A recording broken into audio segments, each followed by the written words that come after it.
parler de choses très générales. Je suis sûre que Lucien va nous donner des espèces de petits secrets pour l'action très pointus. Et donc il y aura une suite logique entre nos deux petites interventions. Donc je suis l'auteur d'un livre qui s'appelle Marchandiser la vie humaine, centré sur la GPA. Alors GPA, c'est présenté sur le site de ER comme grossesse pour argent. Je pense que c'est le terme le plus juste que recouvre la sigle GPA. Alors il faut savoir que cette blague, qui à mon avis dit vraiment la vérité profonde de la chose, c'est une création de Farida Belgoul, qui est une femme qui a énormément de talent pour beaucoup de choses. Et donc il faut lui reconnaître aussi ce mérite d'avoir inventé le terme qui est le terme juste. Pour moi, si vous voulez, toute cette histoire de GPA, il faut la voir comme une affaire commerciale, technico-commerciale. Il s'agit de biotechnologie. Il y a un pays qui est le pays pionnier pour tout ça, c'est Israël. Et puis les autres phénomènes qui sont tout autour, ce sont des opérations de publicité commerciale. Voilà l'axe, si vous voulez, de mon livre et des découvertes que j'ai faites après la publication du livre. Alors, on a intitulé notre conférence « Comment lutter contre l'empire du mensonge ». Donc, aujourd'hui, je n'ai pas envie de vous résumer le livre, mais de répondre à la question qu'on se pose toujours, que faire ? Que faire vraiment pour lutter contre l'empire du mensonge dans ce domaine, ces questions sociétales. La biotechnologie nous dit il y a tellement de choses maintenant qu'on peut faire, pourquoi est-ce qu'il faudrait se les refuser? Alors, j'ai articulé ma petite présentation en 7 points. Qu'est-ce qu'on peut faire? D'abord, bien sûr, de la réinformation, et on peut s'habituer à utiliser un terme un peu plus provocateur maintenant, puisque réinformation, ça y est, maintenant c'est un terme qui est entré dans les mœurs, tout le monde parle de réinformation, Le Figaro, Libé, tout le monde, parfait, bien. Donc maintenant il faut dire, à mon avis, armes d'instruction massive. D'accord? Ça va leur casser les pieds, c'est très bien. Donc, comment faire de la réinformation? Qu'est-ce qu'il faut dire? Qu'est-ce qu'il faut faire savoir? Comment instruire la population? Deuxièmement, les obstacles à notre action, dans l'hypothèse où vous êtes à peu près d'accord avec nous que la GPA, la grossesse pour argent, non, c'est un concept qui ne devrait pas exister. On va essayer de le faire disparaître de l'horizon de ces prochaines années. Les obstacles, ne pas les sous-estimer. Je pense même qu'il n'est pas sûr du tout qu'on gagne la bataille. D'autant plus qu'il y a des gens qui se battent pour perdre, ça existe. Et il faut aussi se battre pour gagner. Mais ça demande un investissement très très très considérable. Ensuite, je pense que dans tout combat, il faut toujours remonter en amont pour avoir une chance de saisir le fond des choses. Donc, il faut aller en amont du point de vue de l'histoire et revenir un petit peu à ce qu'a été l'esclavage. Parce que dans l'esclavage, dans l'histoire de l'esclavage, on a la matrice complète de ce nouveau business israélien extraordinaire, puisqu'il est en plein boom, il rapporte des millions. Il faudrait dire des milliards d'ailleurs, puisque le million, c'est plus grand-chose maintenant. Donc revenir bien en arrière dans l'histoire, revenir aussi sur certaines erreurs du mouvement féministe qui nous ont amenés à la situation atroce actuelle. Il faut revenir en amont aussi en cherchant du côté des mythes, des grands mythes que différentes civilisations ont mis au point et qui sont toujours des schémas explicatifs de situations apparemment inextricables et apparemment inédites. Les mythes arrivent à en rendre compte. Il y a des mythes spécifiques qui correspondent bien à notre sujet. Ensuite, on va parler d'actions pratiques à faire, des choses que l'on peut faire, très concrètement. Alors, il y a de la résistance passive, de la résistance active. Il y a des choses à faire sur le plan de la justice, des choses à faire dans la vie privée, des choses voyantes, des choses invisibles. Il faut entreprendre des actions politiques. Alors là, on commence à aller très loin dans la remise en question de beaucoup de présupposés, parce que c'est toujours pareil, si on veut gagner dans une action politique, il faut absolument avoir tout le peuple. Et pas seulement, si vous voulez, les gens comme nous, qui nous estimons la dissidence, les plus malins, les plus avertis, les plus justes, les plus généreux, mais qui sommes une poignée. Non, il faut absolument trouver tout le peuple. C'est autre chose, c'est une autre paire de manches. Et enfin, je conclurai donc avec petite blague si vous voulez, la preuve de l'existence de Dieu par la répression. Vous allez voir où ça nous engage. La GPA, elle commence en 1994. Il y a des personnes qui se mettent à se faire payer pour porter des enfants d'autres personnes.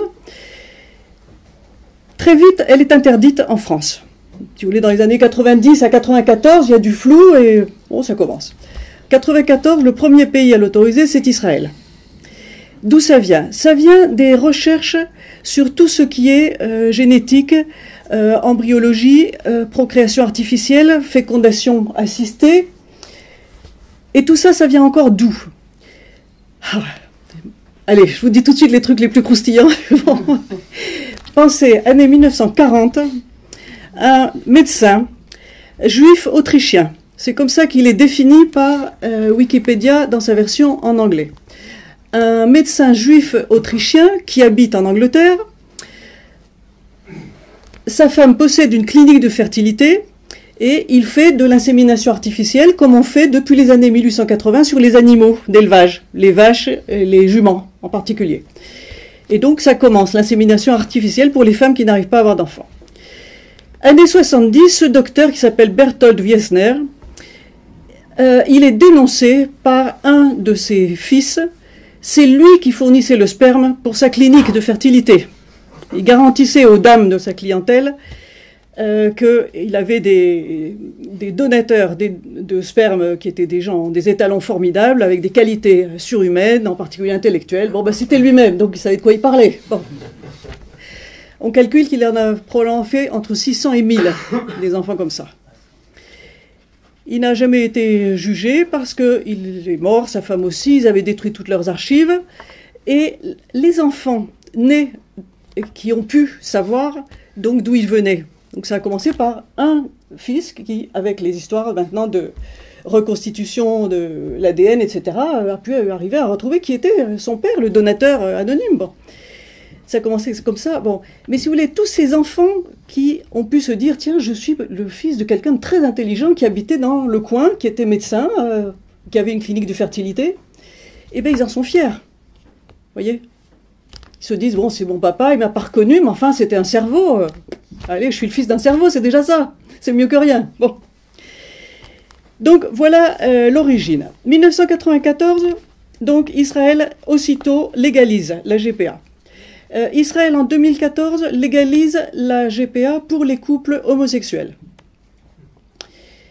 Aux États-Unis, il y a un processus chronologiquement parallèle, hein, ça suit de très près, mais dans certains États des États-Unis. Il n'y a pas de loi fédérale encore sur cette question. Donc c'est la Floride et la Californie qui sont en pointe pour accepter toutes ces innovations.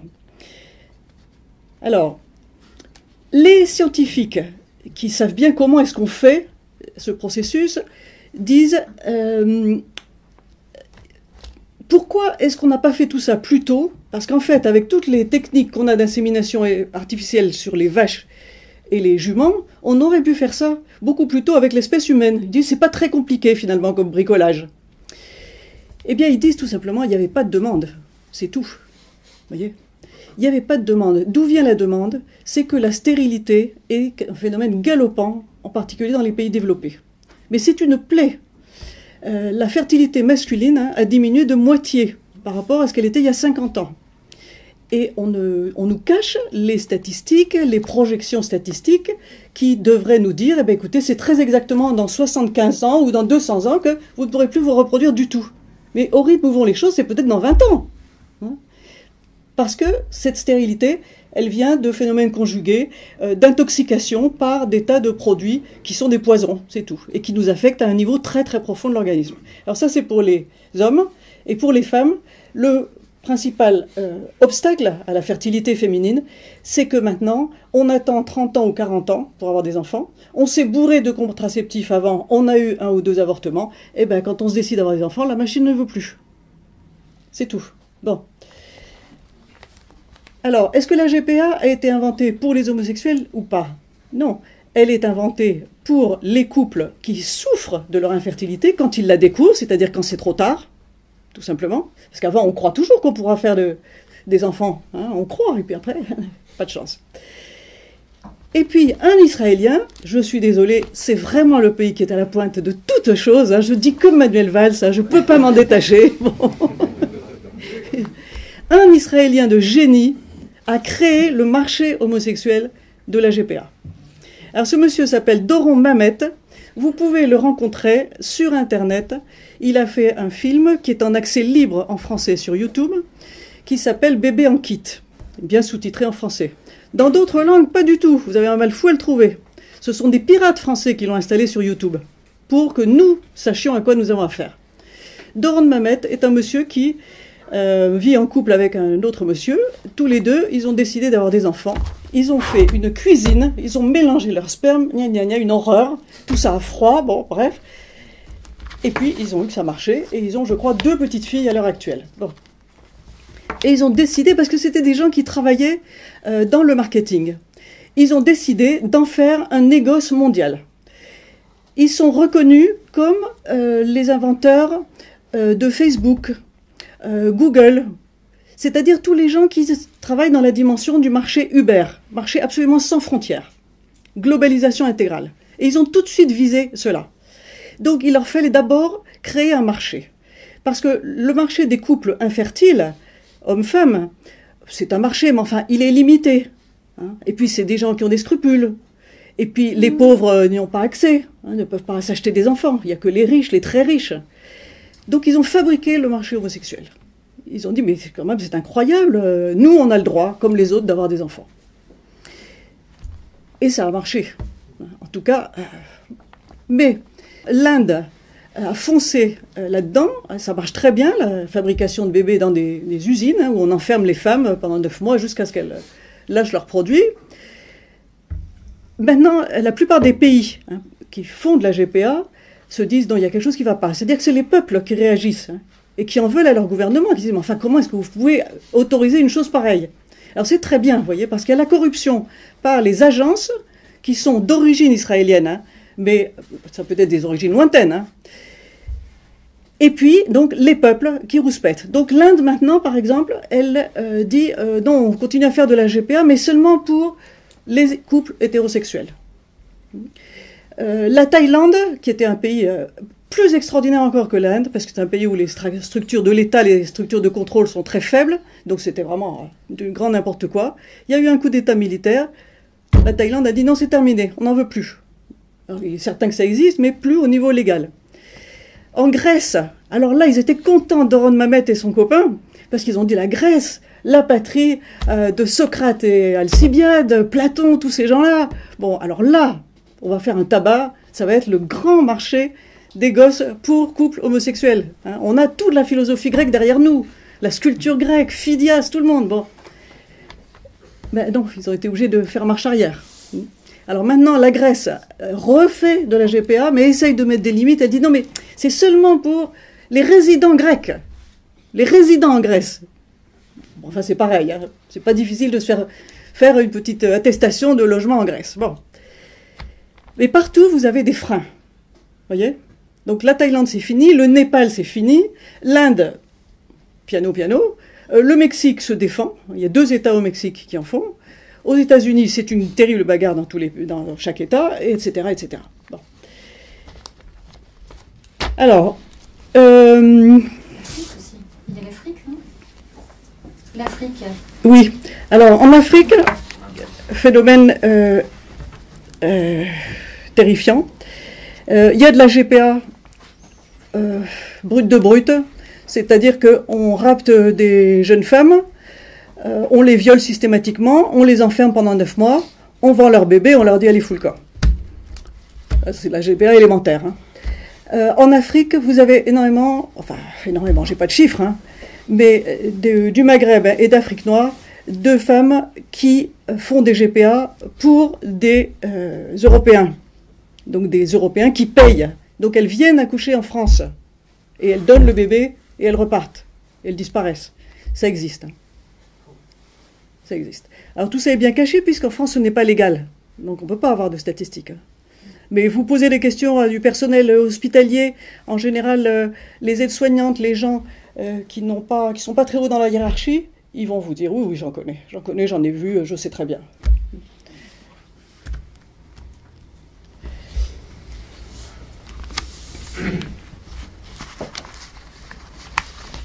Donc pour Israël, ça suffit pour le moment. J'ai fait un article hein, où tout est beaucoup plus détaillé. Vous le trouverez sur Internet facilement. Vous mettez mon nom, vous mettez le business israélien de la grossesse pour argent. Et puis voilà, vous allez trouver tout de suite. Avec beaucoup de détails. Donc ça fait partie des choses hein, qu'il faut dire, qu'il faut faire savoir aux gens. Les laboratoires israéliens sont fantastiques hein, pour fabriquer des embryons, pour vendre des embryons, hein, parce que tout ça c'est avec des cellules masculines et féminines congelées. Ensuite on fabrique un embryon qui est congelé, et après on l'envoie en Inde ou ailleurs. Et puis après les parents acheteurs vont chercher le bébé, le produit, là où il a été fabriqué. Bon. Donc, à mon avis, si vous voulez quand même de revenir tout le temps à la logique commerciale et à Israël comme le pays pionnier, c'est la première partie de l'arme d'instruction massive que nous devons développer. Alors, il y a une omerta. Si vous cherchez dans une bibliothèque des livres qui parlent de la GPA, on vous donnera des tas d'informations, et sur Internet, même chose, des tas d'informations sur la législation de tous les pays développés, jamais sur Israël. Comme si Israël ne faisait pas partie des pays développés, n'intéressait personne.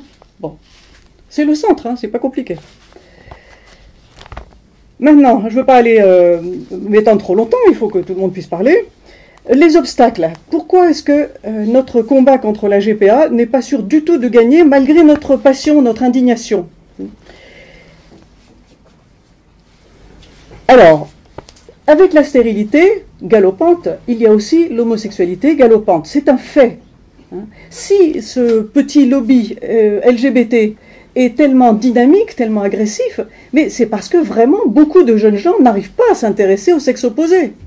Et c'est normal, si vous voulez. À partir du moment où on a moins d'hormones vitales qu'avaient les générations d'avant, eh ben, c'est par faiblesse qu'on va se replier sur son propre sexe.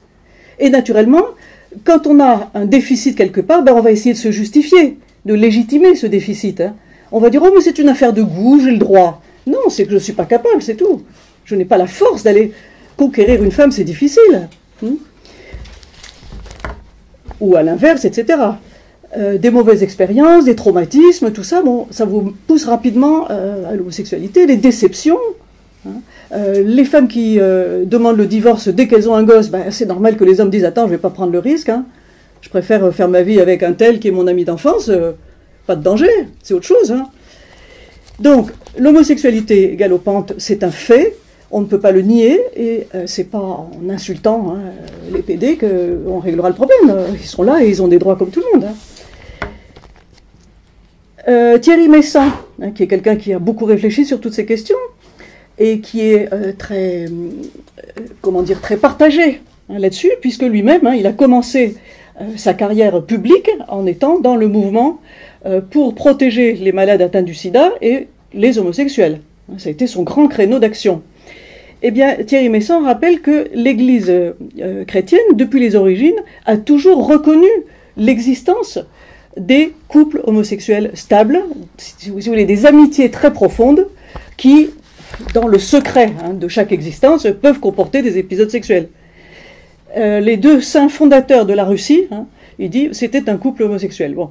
Il est important de le savoir. Vous savez, on critique beaucoup le pape François, par exemple, en disant « Oh là là, il est prêt à accepter le mariage gay et tout ça ». Non, l'Église a toujours reconnu des faits, des choses qui existent.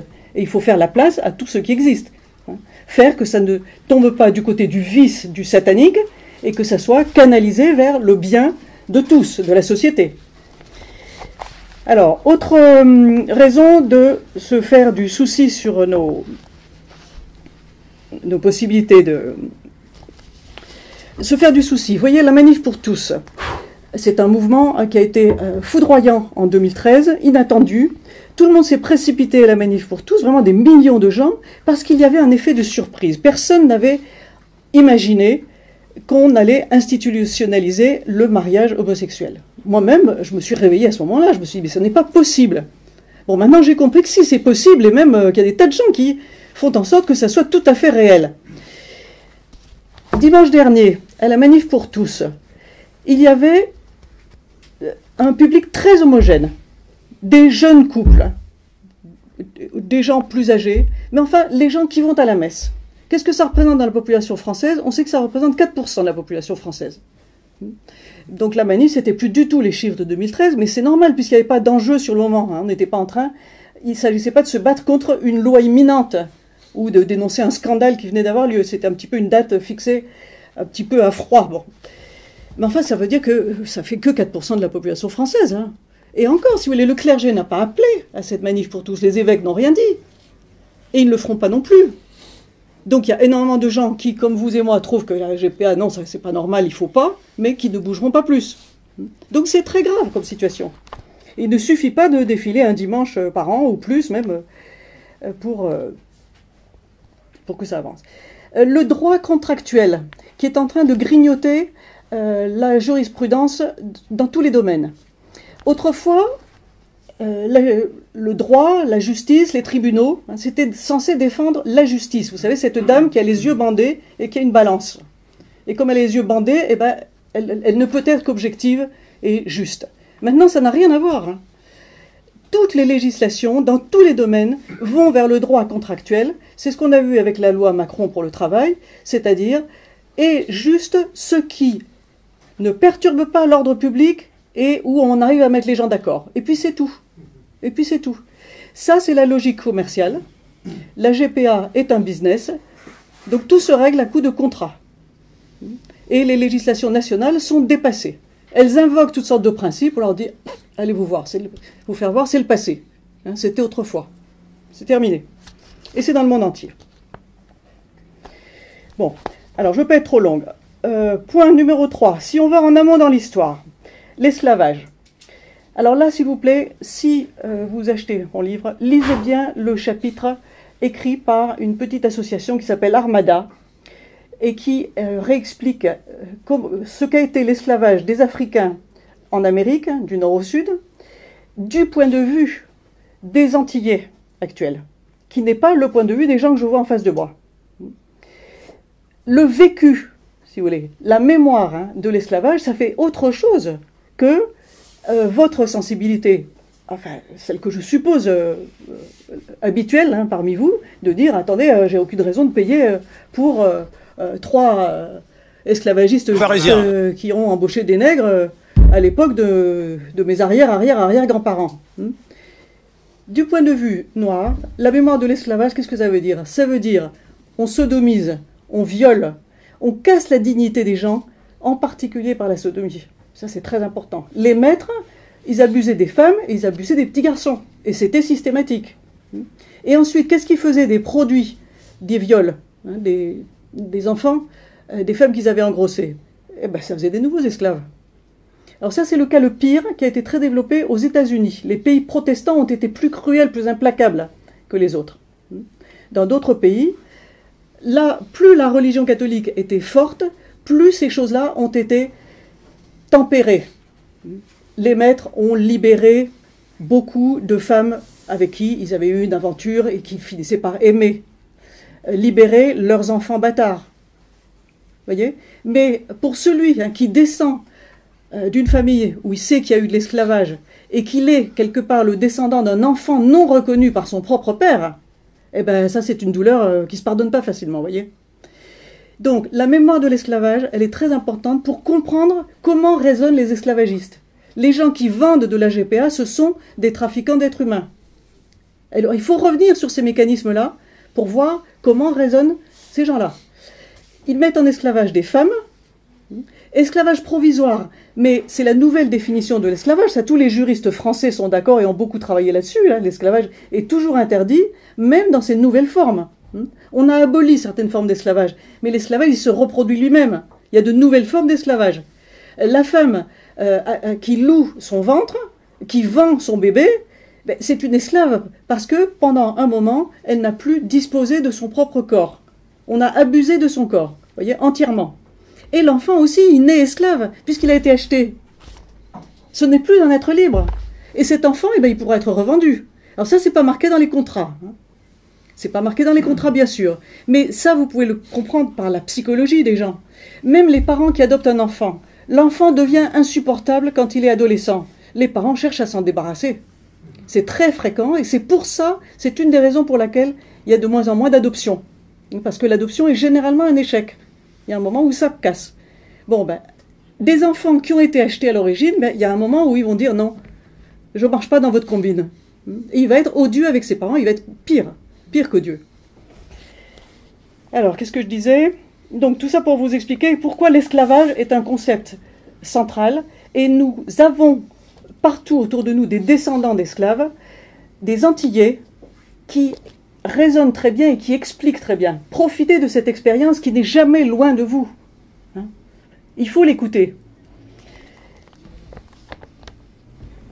Alors, dans l'histoire, je dis qu'il faut aussi faire un chapitre spécial qui reste à écrire sur la bêtise des femmes. Les femmes, elles ont été féministes, elles se sont battues pour leurs droits, pour leur autonomie, pour en finir avec toutes sortes d'abus. C'est très bien. À toutes les époques, vous savez, il y a du féminisme. Hein. Il y a eu des époques féministes au Moyen-Âge, à la Renaissance, ça repart au XIXe siècle, c'est ce qu'on connaît le mieux. Hein. À mon avis, si vous voulez, le féminisme, il est toujours nécessaire. Hein. Parce que c'est comme dans une basse-cour, hein. Le coq aura toujours tendance à abuser de la poule. Bon, ne soyons pas bêtes comme des poules, de temps en temps, disons stop. Mais l'erreur historique, vraiment, qui à mon avis est le comble de la stupidité, c'est l'alliance avec le mouvement homosexuel. Comme si les deux combats avaient quelque chose à voir. Ils n'ont rien à voir. Les homosexuels hommes sont des gens qui n'aiment pas les femmes. Ils ne vont pas leur faire de cadeaux. Alors, premièrement, on est bien content qu'ils ne veuillent pas vous violer, d'accord, de ce côté-là, on est tranquille. Mais après, mais ça reste des hommes. Ils vont essayer d'abuser de nous. La GPA, c'est l'idée qu'il faut faire des enfants en se passant des bonnes femmes complètement. On n'a plus besoin d'elles. Alors, on veut bien leur faire un chèque. Maintenant, tu accouches, tu me le donnes et toi, je ne veux plus entendre parler de toi. Enfin, c'est scandaleux, c'est monstrueux. Et les féministes se sont alliés avec ces gens-là. Hein, je parle des gens du lobby GPA. Il y a des tas d'homosexuels qui sont des gens normaux et gentils. Mais dans le fond, si vous voulez, il y a toujours cette tentation d'abuser d'un certain pouvoir. D'accord? Alors, moi, j'emploie beaucoup le terme d'homosexualisme, c'est-à-dire de tendance vers. Ce n'est pas une question de pratique, c'est simplement de se dire, mais c'est mieux que la mécanique normale de complémentarité des sexes. Un autre terme que je trouve qu'il faudrait beaucoup développer, c'est le sodomisme. Même chose, c'est l'idéologie disant, à partir du moment où on peut faire un acte sexuel à l'envers de la nature, on peut aller plus loin et faire encore plus de choses à l'envers. Faire des tas de choses à l'envers. C'est ça le sodomisme.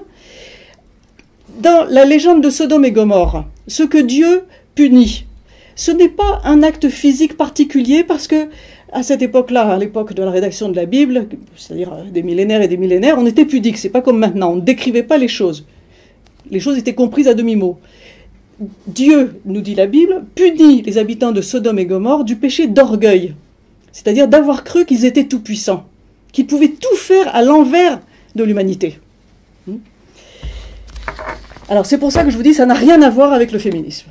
Et il faut absolument casser cette alliance entre féminisme et homosexualisme. En amont dans les mythes. Alors, le mythe de Sodome et Gomorrhe, évidemment, c'est une création juive, hébraïque. Bizarrement, Israël a décidé que ce mythe n'existait plus. Il faut le ressortir tout le temps. Non, Dieu punit Sodome et Gomorrhe. Une cité qui se laisse gouverner par des sodomistes est une cité condamnée, qui périra par le feu. C'est fatal, c'est mécanique, c'est naturel. Parce que la stérilité ne peut produire que de la stérilité. Et la stérilité, ce n'est pas seulement un phénomène physique, c'est un phénomène mental. Donc on peut faire de la caricature d'engendrement, vous voyez, à partir du sodomisme. Mais ce ne sera jamais que de la caricature, ce ne sera pas de la vraie reproduction. La vraie reproduction, c'est celle qui épouse la nature, qui dit, bon, pour faire des enfants, il faut avoir un minimum de compréhension avec les femmes. Bon. Alors, mythe fondamental pour nous, celui de Frankenstein. C'est ça le mythe qui décrit le phénomène de la GPA. Le savant fou qui décide de faire une créature à partir de morceaux de cadavres, vous voyez, en découpant des gens, en les mettant en pièces. C'est ça la GPA, puisqu'il s'agit de dire, une maman ça compte pas, on va en prendre une qui va me donner des ovules, une qui va porter le bébé 9 mois, un peu moins d'ailleurs, vous savez, parce que ça finit toujours par césarienne, parce que comme ça, le client peut prendre son billet d'avion d'avance, savoir pour quelle date ce sera. Et puis, la maman qui est censée accoucher, elle ne risque pas de dire « mais c'est mon bébé, je veux le garder ». Avec la césarienne, paf, coup de massue d'anesthésie générale. Quand elle se réveille, le bébé est parti. Donc, Frankenstein, il s'agit vraiment, vous voyez, de travailler sur des gens mis en miettes, des cadavres, des gens qui sont tués dans leur âme. Parce que le client et la femme qui va vendre son bébé sont des gens qui sont schizophrènes, qui ont fait quelque chose qui est contraire à leur nature et à leurs sentiments. Ils savent bien qu'il ne faut pas faire ça. Ils se sont violés eux-mêmes. Le monstre de Frankenstein, c'est quelqu'un qui, dès qu'il arrive à maturité, il est très puissant, il a beaucoup de force. Mais à quoi il va utiliser sa force? À tuer ses frères et sœurs. Donc c'est un danger public, c'est un monstre. Et il va essayer de tuer son père aussi, bien sûr. Hein, mais avant tout, ses frères et sœurs. Donc c'est un monstre. On fabrique, avec la GPA, on fabrique des monstres. Alors, un autre... Ah oui, alors là je vous signale, hein, Farida Belgoul est quelqu'un qui a joué un rôle fabuleux en 2013-2014 en tant qu'oratrice. Moi j'ai été bouleversée le jour où je l'ai entendue dans une émission ressortir l'histoire d'Adam et Ève. Personne en France n'a le culot pour traiter d'un problème de GPA ou de mariage pour tous, n'importe quoi, de dire mais enfin Adam et Ève, mais c'est fantastique. Il faut revenir aux fondamentaux, aux mythes les plus élémentaires que personne ne peut récuser. Ce sont des mythes, mais des mythes qui expliquent tout, qui ont de la force. Alors, avec le mythe d'Adam et Ève, bon, il y aurait beaucoup de choses à dire, parce qu'il y a aussi le mythe de Lilith qu'il faudrait remettre en circulation. D'après, vous voyez, les traditions juives, il y a deux créations de la femme. La première création de la femme, c'est Lilith, c'est une femme faite de boue, d'argile, comme Adam. Et c'est une femme monstrueuse. Donc elle est ratée, elle n'est pas bien. Donc Dieu en fait une autre, et celle-là, il la tire du rêve d'Adam. C'est quand Adam est endormi que Ève sort de sa côte. Mais elle sort de lui comme son rêve, c'est très beau comme idée. Alors Ève, elle est bonne. Et vous savez que les musulmans ne considèrent pas qu'Ève soit la calamité de l'humanité. Au contraire, ils parlent de sainte Ève et de saint Adam. La méchante, c'est Lilith. C'est Lilith qui s'est transformée en serpent. Donc Lilith, c'est la tentation d'Ève. Vous voyez, mais c'est ce qu'Ève n'est pas. Ève, elle reste pure, elle reste bonne. Donc Lilith, c'est la femme qui a décidé d'abord de goûter aux fruits de l'arbre de la connaissance, c'est-à-dire qui se croit toute puissante, qui est prête à aller dans tous les excès, érotiques entre autres, lubriques et toutes les malfaisances. Et c'est celle qui va former les autres aussi au péché. Bon. Donc là, la femme funeste, la Lilith, eh ben, voyez-la si vous voulez dans les mouvements LGTB, mais repérez-la. Il y a Ève, qui peut être très bonne, ou en tout cas qui peut être rachetée, qui est vraiment la mère de l'humanité, et il y a Lilith, qui est la calamité à repérer, à sortir de là. Un joli mythe dont il faut se servir aussi pour bien comprendre notre société. Alors il est joli parce qu'il est gai et joyeux. C'est le mythe de Pinocchio. Pinocchio, dont le nez s'allonge chaque fois qu'il ment, eh bien, dites-vous bien que tous les menteurs qui nous entourent, leurs mensonges, on les voit comme le nez au milieu de la figure. Il n'y a pas besoin d'être très compétent. Il n'y a pas besoin de connaître beaucoup de génétique et d'embryologie et de choses comme ça. Il faut tout le temps dire, attends, je vois ton nez qui s'allonge, tu mens, tu mens, tu mens. Tu nous vends des salades. Alors le mythe de Pinocchio, il est beau. Passons aux actions pratiques. Alors, dénoncer les scandales du lobby médical. Le docteur Dickès, qui va venir ici le mois prochain, m'attendez, avec qui j'ai fait un film qui s'appelle Le fruit de nos entrailles, un documentaire qui est sur YouTube. Le docteur Dickès insiste, il y a une omerta sur tous ces phénomènes de GPA, tout ce qu'on trafique, sur les embryons, les ovules, les dons de sperme, les fœtus et tout ça, une omerta. On ne sait pas ce qui se passe, il y a des secrets. Ce que deviennent les enfants nés par GPA, est-ce qu'ils sont en bonne santé ou pas? Secret, secret partout. Bon, alors là, je lance un appel à tous les gens qui travaillent dans le monde médical. Ces secrets, il faut aller les chercher, il faut les révéler. Quand on est en bas d'une hiérarchie, dans le monde médical, on découvre beaucoup de choses. Eh bien, il faut les dire. Il faut les dire, les faire connaître. Sans se mettre en danger, c'est pas la peine. Il faut, comme dit Lucien, toujours faire de l'entrisme, être toujours bien placé au cœur des choses et faire savoir ce qui s'y passe. Le professeur Jacques Testard dit que le problème, lui, il n'insiste pas sur Israël. Il ne s'est pas aperçu qu'il y avait un petit pays qui faisait des choses bizarres. Bon.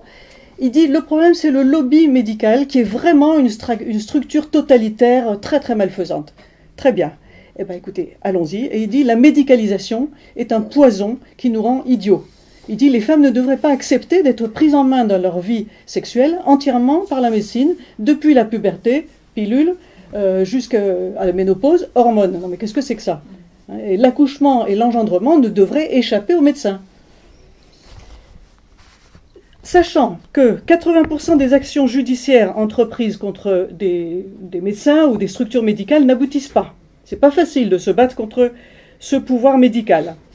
Mais sachant, et ça c'est le docteur Dickès qui me l'a rappelé, que les médecins engagent leurs responsabilités sur 30 ans. Vous avez 30 ans pour accuser un médecin de vous avoir empoisonné, de vous avoir inoculé une maladie qui va leur rapporter gros, mais qui vous tue. On a 30 ans. Quand on découvre un scandale dans une opération quelconque, il faut s'en servir. Autre exemple de choses scandaleuses. Dans les statistiques, on sait que 20% des fécondations in vitro à peine aboutissent. Vous imaginez une industrie qui fabriquerait 100 voitures, dont 80 ne marchent pas. C'est ça actuellement. L'industrie de la reproduction artificielle, c'est un gâchis incroyable. Et un gâchis de quoi? Eh bien d'embryons. C'est-à-dire quand même d'êtres humains potentiels. C'est monstrueux. Donc 80% qui ne marchent pas. Et quand la FIV réussit, c'est-à-dire quand on arrive à faire démarrer un embryon, 50% des embryons sont anormaux. Donc ils vont partir à la poubelle aussi. Alors là, c'est intéressant parce qu'on se retrouve dans la logique des résistances à l'esclavage. Pourquoi est-ce que l'esclavage européen envers les Africains a disparu? Parce qu'il n'était plus rentable. Eh bien, que les gens ici qui font du commerce, qui savent faire des calculs de rentabilité, disent « mais enfin, c'est scandaleux. L'État finance un truc qui fait perdre de l'argent à tout le monde. » Et c'est le contribuable qui paye, bien sûr. Ça coûte très cher, tout ça. Un petit détail. Il faut des embryons pour faire de la recherche en France. Il faut du sang de cordon ombilical pour faire des allogreffes. Un truc très très utile pour la réparation des tissus, en particulier des tissus cancéreux. La France pourrait produire tout ça. Eh bien non, elle les achète à Israël. Certaines personnes en France ont réussi à faire des lois pour qu'il soit interdit de fabriquer ces choses-là, de les produire ou de les mettre en circulation pour la recherche ou pour des usages thérapeutiques en France, pour nous obliger à aller acheter ça en Israël. Bon, ça existe. Alors, dans les actions pratiques, donc vous voyez tous les domaines où on peut vraiment aller très loin dans l'instruction des gens, hein, comment casser nos ennemis en disant des réalités très simples. Eh bien qu'il faut aller chercher, parfois c'est pas facile à trouver. Retour à la religion pratiquante. J'insiste, parce que quand on va en amont, on se dit, attends, si je suis contre la GPA, je suis contre le mariage gay, parce que c'est ce qui, juridiquement, permet d'aller vers la GPA pour tous. Sans ça, c'est pas possible. Or, s'il n'y a pas GPA pour tous, c'est un commerce qui s'effondre. On n'a pas inventé la GPA avant les années 1980 parce qu'il n'y avait pas de problème de stérilité. Personne n'en avait besoin. Dans une famille, vous avez une femme qui ne peut pas avoir d'enfant, mais sa sœur en a 10, bon ben elle en cède un à sa sœur, et puis voilà, c'est réglé. Ça s'est toujours fait, on s'arrange en famille, mais ça ne rapporte rien à personne. Vous voyez? Les gens qui défendent la GPA vous disent « Oh, mais ça a toujours existé ». Ben oui, mais autrefois, ça n'avait rien à voir avec un business. Bon. Retour à la religion, parce que donc, on remet en question mariage gay.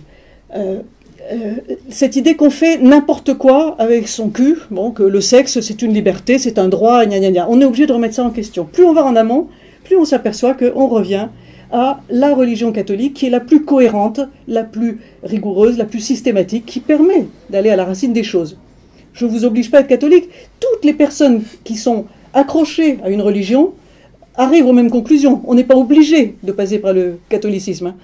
Pour la France, c'est quand même le chemin le plus simple en général pour retrouver les vérités fondamentales.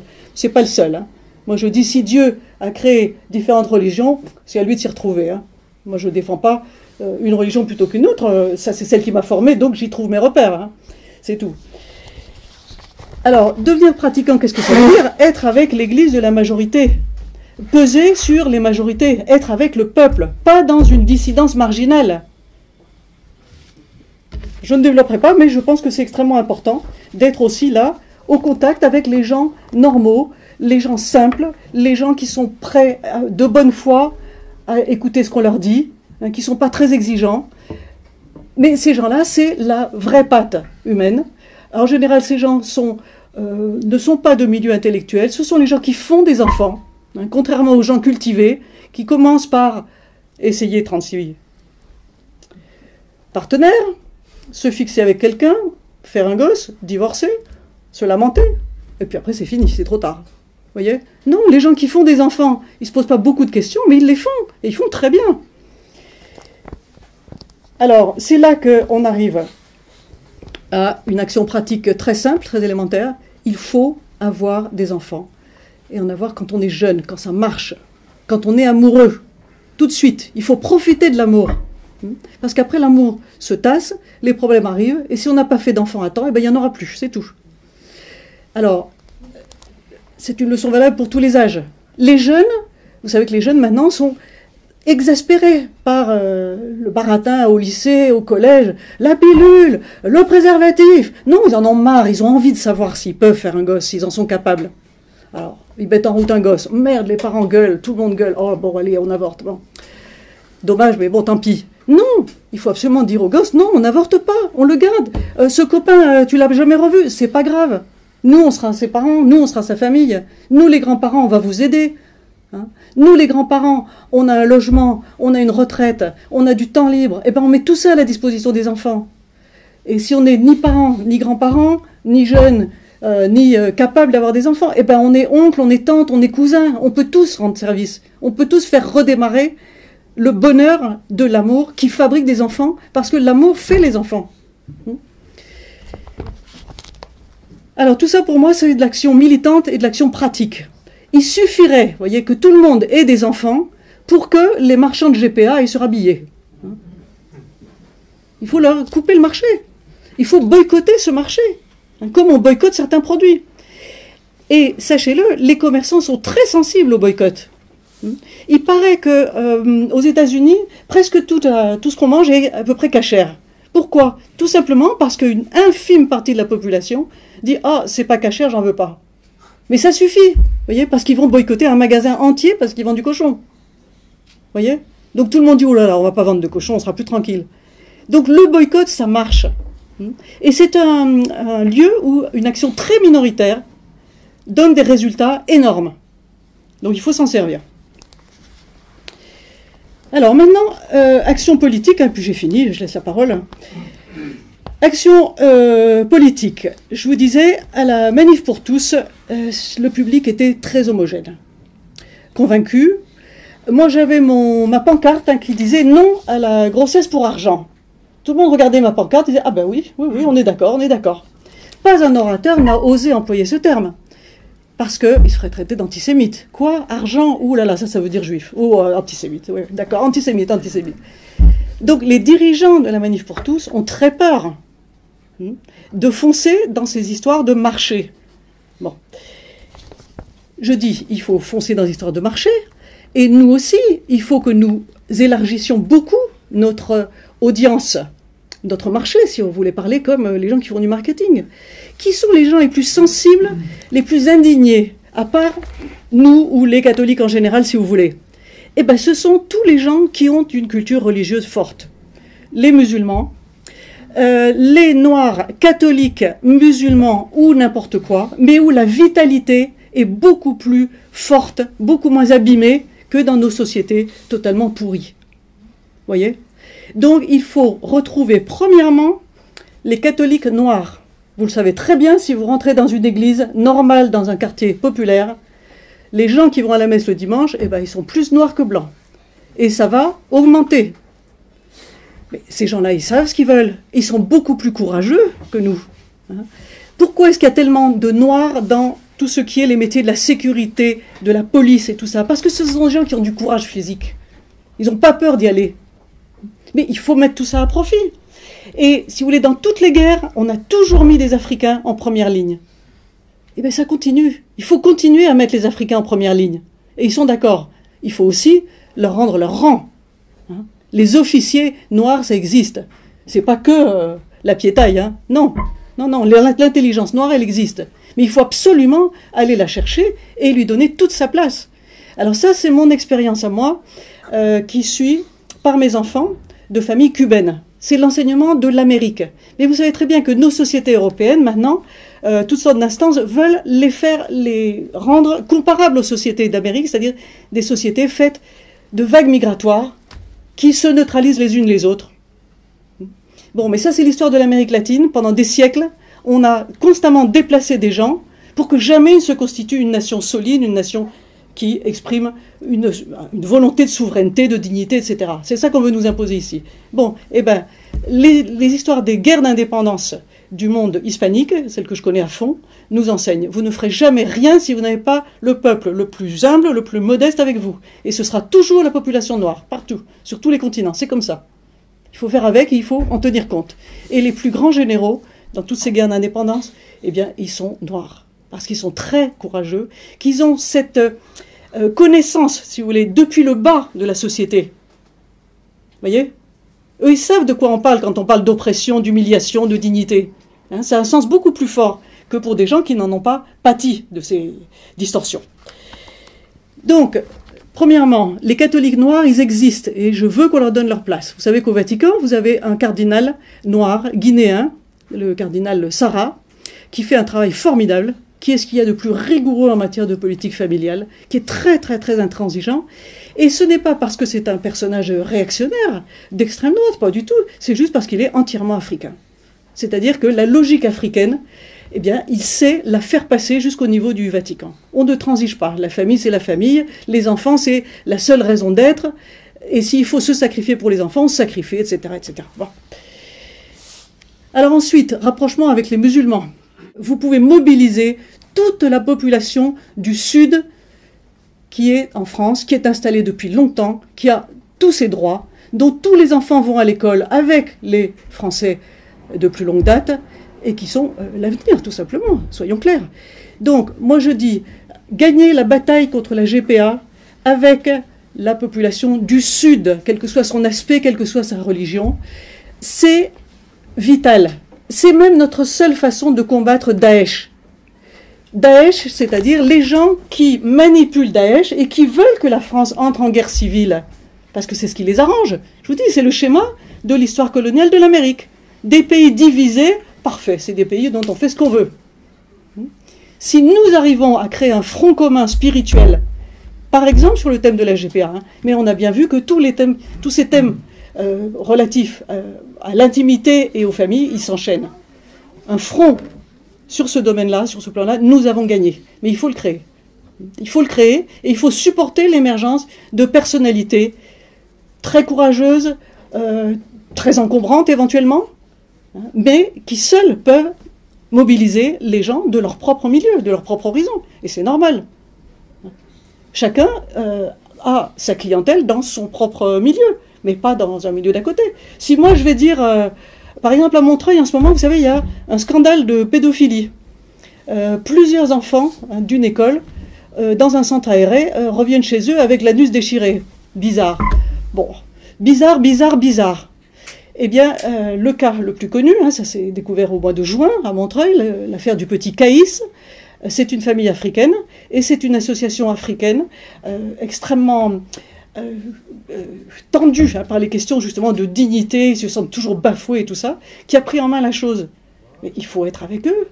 Alors ces gens, ces Africains, d'abord au premier abord, leur réflexe c'est de dire « Oh là là, c'est ces racistes blancs qui abusent de nos gosses ». Bon, on leur fait découvrir qu'il y a des tas de gosses abusés qui ne sont pas noirs. Parfait.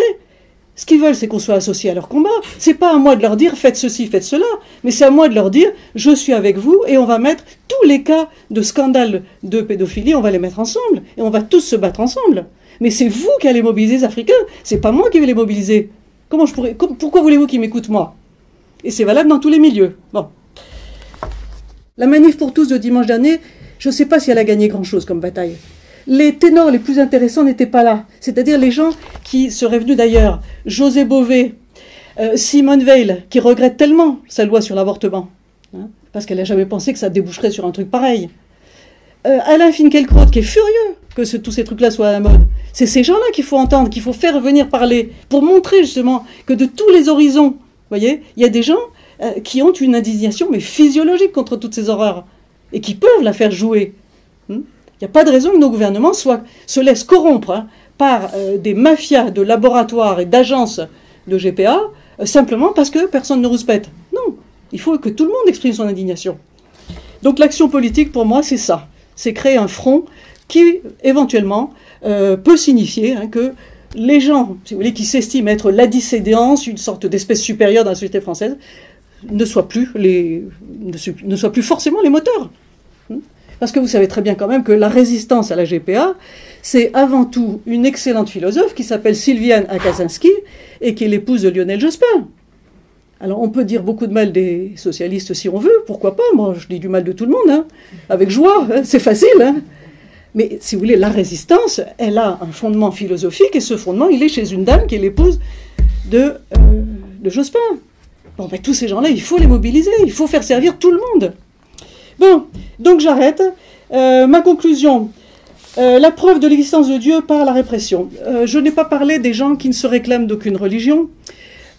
Il faut évidemment aussi les mettre dans le combat. Les gens qui se disent agnostiques ou athées, bon, ils sont ce qu'ils veulent. Tout le monde est dans une évolution, on peut passer par 36 étapes dans sa vie. En général, là, on redécouvre Dieu quand on se trouve en très grand danger. Mais ça peut être le contraire. Je connais une dame qui avait un petit garçon qui a attrapé un cancer terrible. Elle me dit, depuis ce jour-là, je crois plus en Dieu. Pourquoi? Parce qu'elle est trop en colère contre Dieu qui a permis que son gosse attrape un cancer. D'accord. Bon, mais moi je dis, si nous allons au sacrifice, si nous allons plus loin dans les actions que nous menons, nous prouvons l'existence de Dieu par la répression. Il n'y aurait pas de répression si l'enjeu ne le méritait pas. Vous comprenez? Nous, on a l'impression donc que nos ennemis sont satanistes. Bon, il faut que nous prouvions, par le sacrifice, par la démarche du martyr, c'est-à-dire d'être prêt à tout, et toujours témoigner, toujours aller plus loin, prouver, si vous voulez, que nous avons raison, que nous sommes avec Dieu, avec la loi naturelle. C'est la même chose. Alors, donc je voudrais finir quand même par un dernier mythe. Le mythe chrétien par excellence, la Sainte Vierge et Saint Joseph. La Sainte Vierge, c'est une jeune fille qui a été violée par le Saint-Esprit, soyons clairs. Elle n'avait rien demandé, elle se retrouve enceinte. Qu'est-ce que ça veut dire? Si on l'interprète comme un mythe, les gens qui ne se réclament pas du christianisme peuvent très très bien l'accepter. Si on le prend comme le mythe de la nature, c'est la nature, c'est le mythe écolo par excellence. La Sainte Vierge, c'est la nature qui est toujours vierge. La nature n'a pas besoin de l'être humain, et encore moins de l'être masculin, qui viennent la charcuter, la violer, l'envahir, l'exploiter, etc., pour être féconde.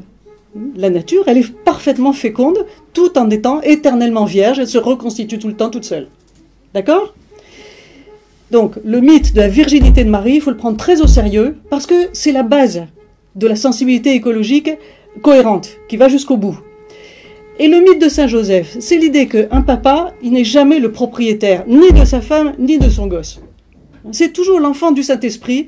Bon, on fait avec, et puis on va l'élever le mieux possible. Voyez? Et tout ce qui sortira de Marie, de la femme, on fait avec. C'est la nature, c'est comme ça. On accompagne la nature. Et c'est ça le rôle d'un homme, le rôle d'un père. Accompagner la nature et non pas la bousculer, lui casser les pieds, la détruire ou la faire produire de force. D'accord? Bon, ça suffit? Merci.